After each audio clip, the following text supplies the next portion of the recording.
One of my favorite home decor DIYs, it kind of has like a boho vibe. I had this metal tray, metal basket that I loved, but I wanted to give it just a little more of a comfy feel because I was changing the style in my house. And this was before they had a bunch of those pretty macrame baskets out. But so I took this macrame cord that I got from Amazon. You get it in like that big spool there, and I just decided to give this some texture, some warmth, because like I said, I was changing the look of my house. So it was real easy. I just played around and made it up as I went along. So you can do something like this and you don't have to have like any macrame skills or anything special like that.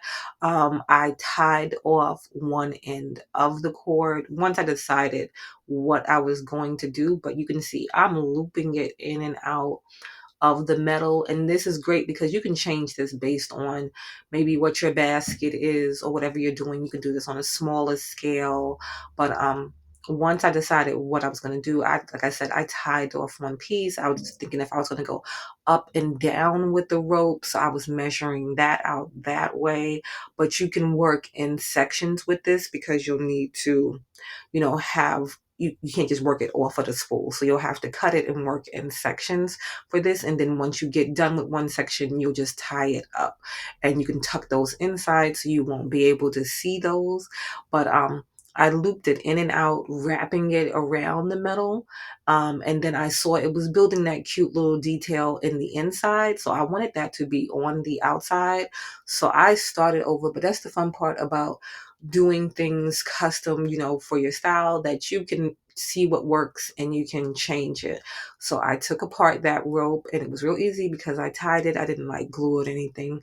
So it was easy to take apart. And then I started wrapping it, instead of wrapping it around on the inside, I started wrapping it around on the outside so that you can see that raised detail in the rope. And you can see it's just real easy. You'll go in between, like weaving in and out, and then just wrapping it around so that you see the build up there. And I thought that was so much prettier. And I love the way that that looked. So I did that for a bit on the bottom, and then again I wanted to change the pattern because I didn't want to have the same pattern. And you can see how the basket bends there, so you wouldn't be able to continue the same pattern anyway because the design of the basket changes. So I started playing around again with another direction and another way to do it so I can just give it a different look and a different texture. But like I said, again, the great thing about making your own pieces is that you get to decide how it is going to look.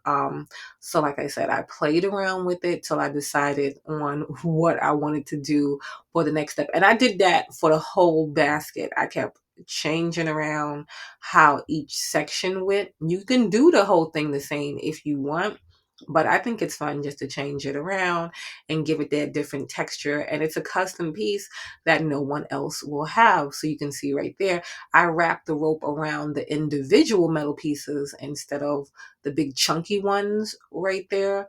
And then I'm trying to do this as close as possible too, so that there aren't many gaps. So you can see at some parts there might be gaps, but I found a way to cover that up after. But you can just squeeze that in there if you want to. You can just take something, poke it through the metal, and squeeze that in there so that you don't have that lap over if you have a basket similar to mine.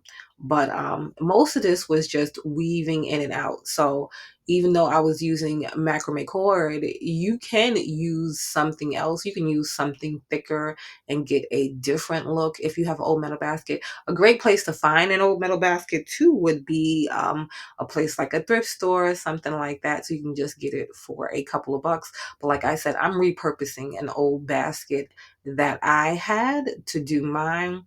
But I'm just weaving in and out. And you can see how the design is coming along. And it looks intentional. I love the texture in it. I just love how it looks. I love the color of macrame cord. But you can too, if you wanted to, you can dye this and have it like a pretty color. But I like mine just the natural look. But this is how it was coming out so far, and it was just looking real nice. And like I said, I pushed the pieces together as close as possible so that I didn't have a bunch of gaps because I didn't want to see the metal any more in this. And you can see I came back in with the raised detail on the triangles, and then I went back into another detail. I was deciding if I was going to come from up and then work down to that section right there, because that was like around the curve part. So once everything met back up, you can see how in the inside, all of the knots from where I was connecting it is there. But it's good because I use it to put blankets and pillows and stuff in, so you really don't see that. But there is just a little bit of a gap. So what I did was I braided some of the macrame cord together, and I'm going to cover up the top part there. And I'm just looping that in and out to cover up that metal there. I made a really long string of that, and that just adds like another element, which I thought was really pretty. And then I took and did that same thing along the outside, and I just glued it to the outside though. But right here, I just wrapped it around and tucked. But you can see where that big gap is right there. I didn't want that to be there. And this is how it came out. It has so much pretty texture, such nice details. I just love the way it looks. And it has been a while, and this is still in my house to hold my blankets.